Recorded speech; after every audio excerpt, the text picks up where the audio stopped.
Programme breaking barriers में मैं हूं आपकी होस्ट आलिया। कुछ अंदर की खबरें रखेंगे आपके सामने और कुछ बाहर की खबरें भी आपको हम बताएंगे। और इमरान खान के लिए इस वक्त हालात साजगार नज़र नहीं आ रहे। 3-4 खबरें ऐसी हैं कि जो उनके बहुत खिलाफ जा रही हैं।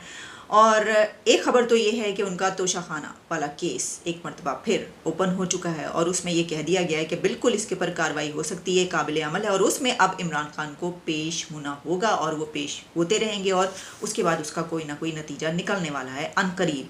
और हो सकता है कि उसका कोई रिजल्ट ऐसा है कि जो इमरान खान के हक में ना हो। लेकिन इसी के साथ उनके एक बहुत ही करीबी साथी जो कि बाहर से आए थे उस वक्त जब इमरान खान वज़ीर आज़म बने थे, और वो हैं जुल्फ़ी बुखारी। जुल्फ़ी बुखारी के वारंट गिरफ्तारी जारी हो गए हैं और उनका नाम कई एक केसेस में है। उनका नाम उस केस में भी है जिसमें 190 मिलियन पाउंड का मामला है, वो अलकादरिया केस, और उसमें भी जो ज़मीनें ट्रांसफ़र हुई थी तो वो जुल्फ़ी बुखारी के नाम पर भी ट्रांसफ़र हुई थी ज़मीन पहले। तो उसमें उनका मामला, उसमें जब उनको वो बुलाया गया था तो उन्होंने जब उनको नोटिस भेजा गया तो उन्होंने उसके ऊपर ये प्ली पेश की कि इतनी जल्दी तो यानी एक दिन के अंदर मैं इसलिए नहीं पेश हो सकता। जब नैब ने उनको पेशी के लिए कहा क्योंकि मैं बाहर हूँ, मुझे तो अभी पता चला है, मुल्क से बाहर हैं वो। तो अब उनके वारंट गिरफ्तारी जारी हो चुके हैं और देखते हैं कि अब वो इन हेयरिंग्स का सामना करते हैं। वो मुल्क से बाहर हैं तो क्या वो वापस आएंगे? वैसे तो वो मुल्क के अंदर थे अभी कुछ दिन पहले तक, यानी उस वक्त तक इमरान खान की गिरफ्तारी से 1-2 दिन पहले तक जो फुटेजेस आ रही थी, जब वो जुडिशल कॉम्प्लेक्स गए या दूसरी जगहों पर हेयरिंग्स के लिए, तो वहाँ पर 1-2 फुटेजेस में जुल्फ़ी बुखारी देखे जा सकते हैं। लेकिन अब इमरान खान के एक और बड़े, मतलब बड़ी कह सकते हैं उनको, उनके दोस्ती नज़र आते थे वो, और वो भी अब इसके शिकंजे की जद में जो है वो आ चुके हैं। लेकिन इसके अलावा एक और ख़बर, और ये वो ख़बर है कि भाई यानी हम किस किस्म के लोग हैं, मुझे तो ये समझ में नहीं आ रही। IMF का डेलीगेशन यहाँ पर आया है। हमने आपको ख़बर ये दी थी कि वो पॉलिटिकल पार्टीज से मुलाकातें कर रहा है, यानी 2-3 बड़े स्टेक होल्डर्स जो हैं, और वो इसलिए कर रहा है कि उसे ये पता है कि इलेक्शन आगे आने वाले हैं और मैंने इनको ये प्लान दे दिया, मसा मसा वो प्लान हुआ है अल्लाह अल्लाह करके। तो उसके ऊपर अब हो ये रहा है कि हमने आपको ये खबर बताई थी कि जनाब उन्होंने मुलाकात की है ज़मान पार्क जाके इमरान खान से, और वो क्यों की थी वो भी बताया था। वो इसलिए की थी कि वो सबसे मीटिंग्स कर रहे हैं कि भाई सब तैयार है ना, हम पैसा दे देते हैं। लेकिन इमरान खान ने उस मीटिंग में उनके सामने एक शर्त रख दी है। अब आप अंदाज़ा करें कि IMF को हमारे सामने शर्तें रखनी चाहिए या हमें उनके सामने शर्तें रखनी चाहिए। लेकिन खान साहब ने, आपको पता है, उन्होंने कहा जनाब ये जो IMF का प्लान है मैं तो उस वक्त इसको मानूंगा या मैं आपको गारंटी उस वक्त दूंगा, ज़मानत मैं उसी वक्त दे सकता हूँ कि मैं इसको मान रहा हूँ कि अगर आप मुझे ये ज़मानत दें, मुझे ये गारंटी दें कि जो इलेक्शन है वो टाइम पर होंगे। दिस इज़ अनबिलीवेबल कि IMF के सामने इस तरह की शर्त हम रख सकते हैं। तो IMF ने इससे इनकार कर दिया। उन्होंने कहा जनाब ये पाकिस्तान का अंदरूनी मामला है और हम जो है इसके ऊपर क्या कर सकते हैं। मैं आपको इसकी डिटेल्स जो आ रही हैं वो आपके सामने रखे देती हूँ, जिसमें कि इलेक्शन की ज़मानत दें फिर प्रोग्राम को सपोर्ट करेंगे। चेयरमैन PTI की IMF के सामने ये शर्त, और इसमें उन्होंने कहा है कि इंतखाबात वक्त पर हों, आप ये बताएं। और इसके ऊपर IMF ने ज़मानत देने से, गारंटी देने से इनकार कर दिया है कि किसी मुल्क के मामलात में एक हद से ज़्यादा दखल अंदाजी नहीं कर सकते।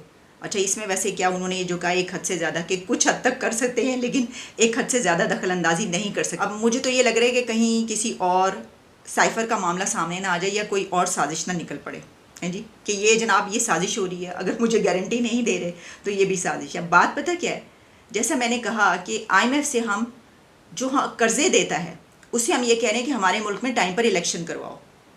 अब इसको कैसे लिया जाए? और ख़ान साहब ने अपनी जो स्पीच की है उसमें तो उन्होंने ये नहीं कहा कि उन्होंने ये शर्त रखी है उनके सामने। उसमें तो मेरा ख्याल है उन्होंने ये कहा कि हाँ मैंने उनकी बात मान ली है और मैंने कहा कि हाँ बिल्कुल हम इसको सपोर्ट करेंगे। और साथ में उन्होंने ये भी कहा कि जो हुकूमत थी, यानी जब मेरी हुकूमत थी तो इस वक्त की जो हुकूमत है उनके ओपोनेंट्स ने उनके साथ ये नहीं किया था, वो उनकी मुखालफत कर रहे थे और IMF के सामने भी वो उनके अगेंस्ट है, लेकिन उन्होंने इस वक्त में उनका साथ दिया है और पाकिस्तान के लिए उन्होंने ये बात मान ली है। लेकिन अब खबर सामने आ रही है कि ऐसा नहीं है, बल्कि उन्होंने जो है वो कहते हैं ना कि खेडांगे ना खड़ावांगे विच पसूड़ी पावांगे, तो रौला जो है वो पड़ गया और उन्होंने पसूड़ी डाल दी। उन्होंने कहा इलेक्शन की गारंटी दें फिर मैं ये मानूंगा। तो अब IMF ने इनकार कर दिया है कि वो इलेक्शन की गारंटी नहीं दे सकते, वो किसी के अंदरूनी मामलात में दखल अंदाजी नहीं कर सकते। तो कहीं इसको भी ये ना कह दिया जाए कि ये भी एक साजिश है। लेकिन आगे जो मैं आपको खबर बता रही हूँ उस पर मुझे ज़्यादा शक है कि इसको साजिश कहा जा सकता है, यानी एक और कंट्री के ख़िलाफ़ ये कहा जा सकता है कि ये साजिश की गई है। खान साहब ये कह सकते हैं कि ये उनके ख़िलाफ़ साजिश है। कैसे हुआ? कुछ यूँ है कि जो एहसन इकबाल हैं, उन्होंने ये कहा है कि चीन ने स्टैब्लिशमेंट को ख़बरदार किया था कि पीटीआई को इक़्तिदार में लाने का एक्सपीरियंस ना किया जाए। हमने कहा अच्छा जी, ये कहाँ से खबर आ गई और कौन सी खबर है? इस पे आपको याद होगा बातें काफ़ी होती रही हैं, जैसे कि सी पैक के हवाले से कितनी बातें हुई हैं, और ये कहा जाता रहा है कि जिस वक्त इमरान खान की हुकूमत थी उस वक्त भी जो खबरें आती थी और जो हालात चल रहे थे और जो वहाँ पर दहशतगर्दी के वाक़यात की बिना पर चाइना से जो है वो काफ़ी दफ़ा नाराज़ हुआ, और एक बहुत बड़ा वाक़या हुआ था, आपको याद होगा, शेख रशीद ने जिसमें कोई बात की थी, फिर उन्होंने कहा अच्छा हम आपको बताते हैं। उन्होंने पूरी फुटेजेस वो सैटेलाइट के ज़रिए भेज के उन्होंने कहा ऐ होया जे उत्थे दस थे तो तुसी ऐ दस रहे हो, तो ऐ तो चंगी गल नहीं, चलो आ जाओ। फिर वो सब वहाँ पर गए थे भागे भागे। तो हुआ ये है कि अब ये खबर डिस्क्लोज़ कर रहे हैं। वैसे तो ऐसी खबरें जैसे मैंने आपको बताते रही हैं। एहसन इकबाल साहब ने ये कहा है, जो कि मिनिस्टर फॉर प्लानिंग हैं, कि चाइना ने जो इससे पहले वाली इस्टेब्लिशमेंट थी उसको ये कहने की कोशिश की थी कि पीटीआई को इक़्तिदार में लाने का तजुर्बा ना किया जाए। और ये सलीम साफ़ी के प्रोग्राम जियो पर जिरगा में बात कर रहे थे, जिसमें उन्होंने ये इंकशाफ किया कि चाइना ने ख़बरदार किया था कि इसका नुकसान सी पैक और पाकिस्तान को होगा। जवाब में उस वक्त की इस्टेब्लिशमेंट ने ये यकीन दिलाया था कि सी पैक को मुतासिर जो है वो नहीं होने देंगे। और इसमें एहसन इकबाल ने यह भी कहा कि पीटीआई ने सी पैक मनसूबों पर गैर जिम्मेदाराना इल्ज़ामात लगाए और मनसूबे जो हैं उनको फ्रीज़ रखा या मुंजमद रखे। और इसमें यह भी कहा गया है कि इससे पहले भी बार बार पाकिस्तान तहरीक इंसाफ पर ये इल्ज़ाम आयद किया जाता रहा है कि इमरान खान हुकूमत ने सी पैक के मंसूबे को बहुत ज़्यादा नुकसान पहुंचाया है और हमारे करीबी दोस्त चाइना को नाराज़ किया। बातें तो बहुत सारी होती नहीं, लेकिन अब एक मिनिस्टर ये कह रहा है कि चाइना को इस पर बहुत ज़्यादा रिजर्वेशंस थी कि इमरान खान हुकूमत में आ रहे हैं, और उन्होंने कहा था कि ऐसा ना किया जाए। अब वो ऐसा क्यों समझ रहे थे, या उनको पहले से मालूम था कि ये सिचुएशन रहेगी?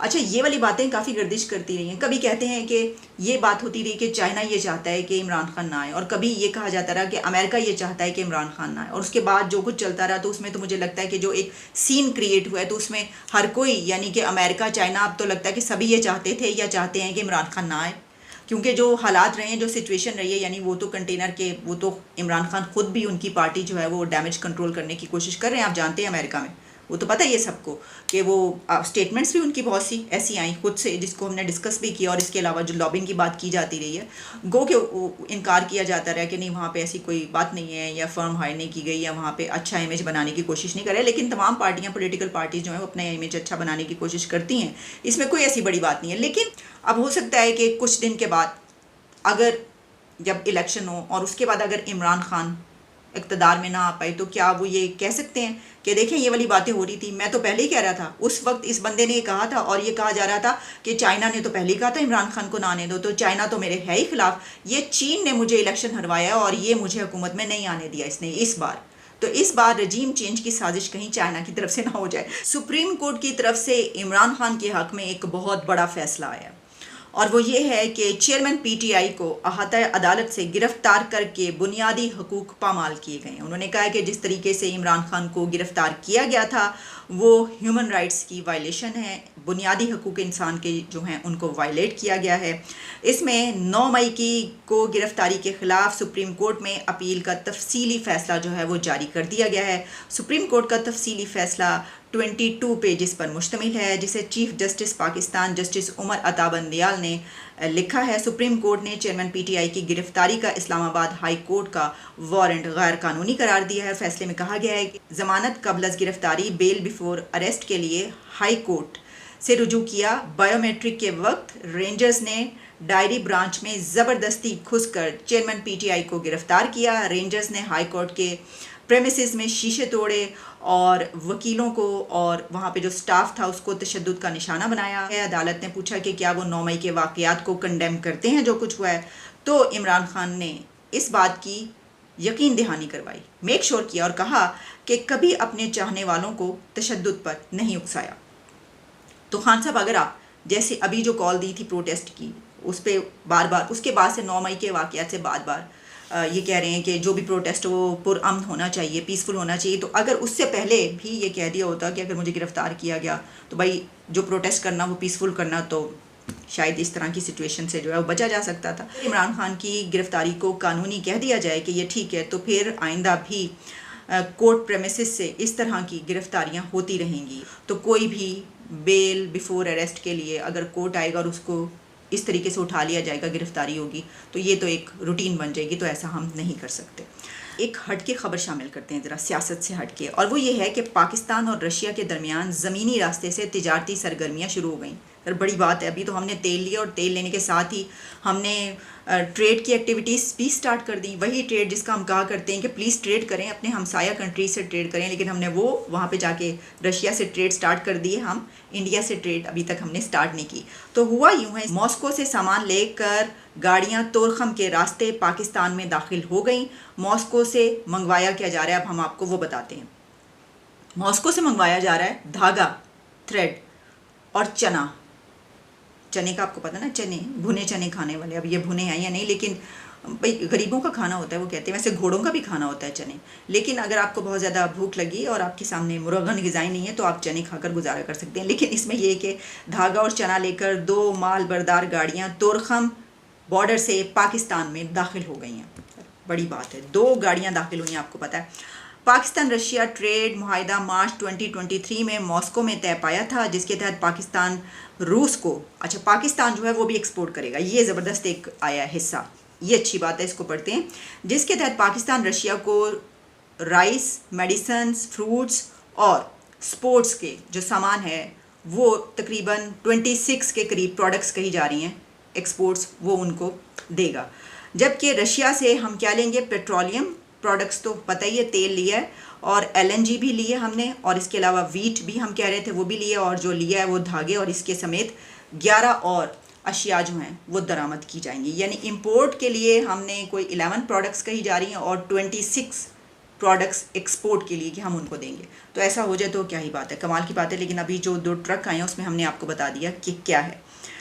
जनाब अगली खबर जो है, अब दोबारा ज़रा सियासत पे आ जाए हम। शहबाज शरीफ साहब हमारे, आप जानते हैं उनकी तो सर एक बॉडी लैंग्वेज ही अलग है। वो जिस तरीके से जहाँ पर भी जाते हैं दुनिया में वो वहाँ की ज़ुबान सीख लेते हैं। कहते हैं कि बहुत कम लोग ऐसे होते हैं कि जिनको लैंग्वेज सीखने में बड़ी महारत हासिल हो। तो शहबाज शरीफ ऐसे 2-4 जुमले में बड़े सीखने में बहुत माहिर हैं। वो जिस भी कंट्री में जाते हैं, टर्की में गए, एक तो वो आम भी लेकर गए, मैंगो डिप्लोमेसी हमारी है, उन्होंने कहा मीठा शीठा देते हैं इनको ताकि मिठाई शिठाई हमारी तरफ भी आए। और वो वहाँ पे भी उन्होंने टर्की में बात की, तुर्की में बात की, फिर वो रशियन उससे मिल रहे थे, उन्होंने रशियन लैंग्वेज में बात की। अब उन्होंने यहाँ पर एक डेलीगेशन आया है और नथिया गली में उनको लेकर गए हैं, क्योंकि वो लोग स्विट्ज़रलैंड से आए हैं। तो उन्होंने कहा आइए हम आपको पाकिस्तान का स्विट्ज़रलैंड दिखाते हैं। तो वहाँ पर जो गुफ्तगू हुई, तो उन्होंने जो जर्मन खातून थी उनके साथ उन्होंने जर्मन लैंग्वेज में जो है वो गुफ्तगू की है। और उसी तरीके से जिस तरह सामने वाला बड़े मुस्कुरा पड़ता है और हंसने लगता है और गौर से सुनने लगता है कि ये कितनी ख़राब जर्मन या हमारी लैंग्वेज बोल रहे हैं, तो वो इसी तरीके से सुन रहे थे। तो उन्होंने उनको अलविदा करते हुए जो है, गुड बाय कहते हुए, ये 2-3 जुमले जो हैं सोच के प्राइम मिनिस्टर साहब ने बोले हैं। लेकिन उनको पता है मेरी इस तरह की वीडियोस वायरल हो जाती हैं, तो उनकी वीडियो जब वायरल हुई है, लेकिन ये आए किस लिए थे आपको बता दें। ये जनाब हुआ ये कि स्विट्ज़रलैंड से जो डेलीगेशन आया है वो इसलिए आया है कि एक डॉक्यूमेंट पर साइन हुए हैं, और वो हैं कुदरती आफात से, यानी कि नेचुरल डिज़ास्टर्स जो हैं उनसे बचने के लिए जो है वो जो कुछ हमारी तरफ से चल रहा है, वो जो सैलाब आया था, ये सब सिचुएशन, उस डॉक्यूमेंट पर ये साइन हुए हैं और इसलिए वो यहाँ पर आए थे। ये सियासी तो नहीं, खैर सियासी मिली जुली खबर थी जो हमने आपके सामने रखी।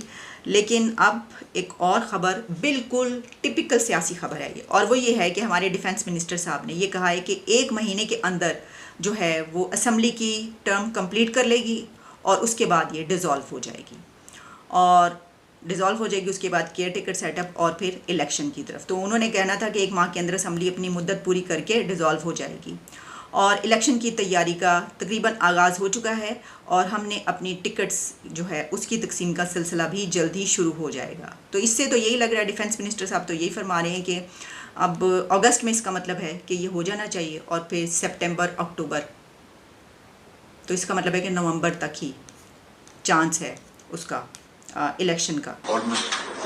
100 years old, 1923, 1923. Stehen Sie hier, schlafen Sie hier, essen Sie hier. Das ist richtig. Ja? Ja? Gut. Und auch Schnee. Gibt's auch hier. Ja. Ja, das ist das ultimative Argument. Thank you very much. Und es ist sehr schön bei Ihnen hier. Ja? Ihr seid zu Pakistan, noch nach Pakistan. Vielen Dank. Und auf Wiedersehen und sehen Sie später. Ja? Genug. 100%.